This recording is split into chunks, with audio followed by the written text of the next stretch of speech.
Afghanistan. He saved 7 lives in combat, earned a Purple Heart, a Bronze Star. He was a warrior, a hero, a protector. But when he came home, the war followed him. Michael Torres returned home to Chicago.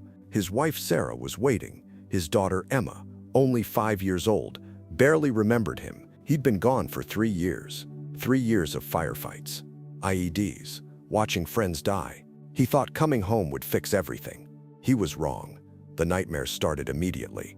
Every night, the same explosion, the same screams. His hands wouldn't stop shaking. Loud noises made him drop to the ground. He couldn't sleep, couldn't eat, couldn't be the husband and father they needed. PTSD. He went to the VA, waited 6 months for an appointment. They prescribed pills, therapy sessions that didn't help. The pills made him numb, but the nightmares remained. Michael tried to work, construction, factory jobs, security, but he couldn't hold anything down. One day, a car backfired on the street. Michael dove behind a dumpster. Instinct, combat training. His coworkers laughed. His boss fired him. "You're unstable, man." 2 years after coming home, Sarah couldn't take it anymore. The anger, the distance, the nightmares. She took Emma and left. "I'm sorry, Michael, but I can't watch you destroy yourself anymore." Michael didn't fight it. He thought she'd be better off without him. Without Sarah's income, Michael couldn't pay rent. 3 months later, he was evicted. No job, no family, no home. A decorated war veteran living on the streets of Chicago. December 2012. Michael Torres, Purple Heart recipient, slept in doorways. He had a cardboard sign, "Homeless veteran. Anything helps. God bless." People walked past. Most didn't look. Some threw change. Most didn't. But Michael was still a Marine. He kept himself clean, found shelter showers, kept his military jacket. Once a Marine, always a Marine. Even when the world forgot him, he didn't forget who he was. He went to soup kitchens, shelters, but instead of just taking help, he gave it. Helped elderly homeless men carry their belongings, protected women from street predators, shared his food with others who had less. The warrior in him never died. He just needed a mission. Michael was walking to his usual sleeping spot under the bridge. Temperature 12 degrees. He heard something, screaming, from an alley. Every instinct told him to keep walking. Not his problem. He had nothing. Why risk it? But Michael Torres wasn't wired that way. He ran toward the danger. In the alley, 3 men, baseball bats, attacking someone on the ground. "Give us the wallet, the watch, everything." The victim was curled up, bleeding, barely conscious. Michael didn't hesitate. Marine Corps training kicked in. He grabbed the first attacker, disarmed him, threw him against the wall. The second one swung a bat. Michael blocked it, countered, down. The third one pulled a knife. Michael didn't flinch. He disarmed him in 3 seconds. All 3 attackers ran. Michael knelt next to the victim. Expensive suit, Rolex watch. This was someone important. "Sir, can you hear me? Stay with me." The man opened his eyes. You saved my life. Just stay calm. "I'm calling 911. The ambulance came, took the man to the hospital. Michael started to leave. "Wait," the man called out. "What's your name?" "Torres. Michael Torres, United States Marine Corps. I'm James Harrison." Michael didn't recognize the name, but everyone else did. James Harrison, CEO of Harrison Industries, Fortune 500 company, worth $8 billion.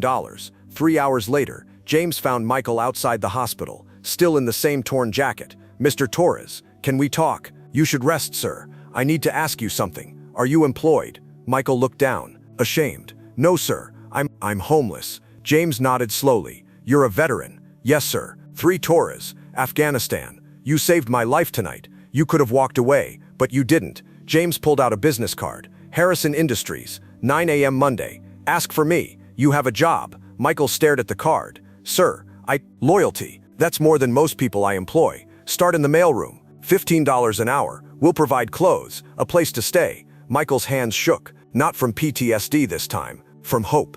"Why are you doing this?" James looked him in the eye. "Because someone gave my father a second chance once, and it changed our family forever. Now I'm giving you yours." Monday, February 18th, 2013. Michael Torres stood outside Harrison Industries. 42 stories of glass and steel. He was wearing a borrowed suit. Didn't fit right, but it was clean. He walked in. The mailroom. Basement level. His coworkers stared, whispered, "That's the homeless guy Harrison hired. CEO's charity case. He won't last a week." Michael heard everything, but he'd survived worse than gossip. He'd survived war. Michael showed up early, left late, learned every system, every process, volunteered for extra shifts, helped coworkers when they were behind, never complained, never made excuses. James watched from his office. The other executives were skeptical. "He's a charity hire, James. This is a corporation, not a shelter." James didn't respond. He just watched Michael work, and he saw something they didn't: potential. 6 months later, Michael was promoted to logistics coordinator. 1 year later, operations assistant. 2 years later, operations manager. Every promotion, people were shocked. How is the homeless guy climbing faster than us? Because while they were networking at happy hours, Michael was working. While they were taking long lunches, Michael was learning. While they were complaining about their jobs, Michael was grateful he had one. Michael finally got his own apartment. Small, 1 bedroom, but it was his. He reconnected with his daughter Emma, started therapy that actually worked. The nightmares didn't stop, but he learned to manage them. Director of operations. Now he was leading teams, making decisions. The same coworkers who mocked him now reported to him, and Michael treated them with respect because he remembered what it felt like to be invisible. Michael was VP of operations. He walked into a board meeting with a proposal. Harrison Industries should start a veteran hiring program. The board was skeptical. Veterans have PTSD, mental health issues. They're risky hires. Michael stood up. "I have PTSD. Does that make me a risky hire? Every person in this room has benefited from my work for 6 years. I was homeless. Now I'm standing in front of you. Imagine how many veterans just need one chance." James smiled, approved. "Michael, you'll run it." The Harrison Veterans Initiative launched in 2020. Targeted hiring, mental health support, PTSD resources, housing assistance, career training. First year, 200 veterans hired. Second year, 500. Third year, 1,000. By 2023, over 2,000 veterans employed. Zero tolerance for discrimination. Full support systems. And every single one of them met Michael on their first day. The man who proved it was possible. March 2022. James Harrison called a board meeting. "I'm promoting Michael Torres to Chief Operating Officer." Some board members objected. "He's only been here 9 years. He's been a leader his entire life," James interrupted. "He led Marines in combat. He rebuilt himself from nothing. He created a program that changed 2,000 lives. Michael Torres is the most qualified person in this company." Michael Torres, COO of Harrison Industries, oversees $2 billion in operations, manages 15,000 employees, sits on the executive board. 10 years ago, he was sleeping in doorways. Today, he's one of the most powerful executives in Chicago. Michael speaks at veteran events now, talks to homeless shelters, visits VA hospitals, and he always says the same thing: "I was 45 years old, sleeping on frozen streets. I thought my life was over, but one person gave me a chance. One chance changed everything." If you're a veteran struggling right now, hear me. You are not broken. You are not useless. You are not forgotten. The skills that made you a warrior can make you a leader. You just need one chance, and if society won't give it to you, find someone who will, because you earned it. Michael bought a house. Emma visits every weekend. He's engaged to a woman he met at a veteran support group. The nightmares still come sometimes, but now he has tools, support, purpose, and because of Michael, 2,000 other veterans got their second chance too. This is the story of Michael Torres, the homeless veteran who became a COO, the warrior who never quit, the man who proved your past doesn't define you, your character does.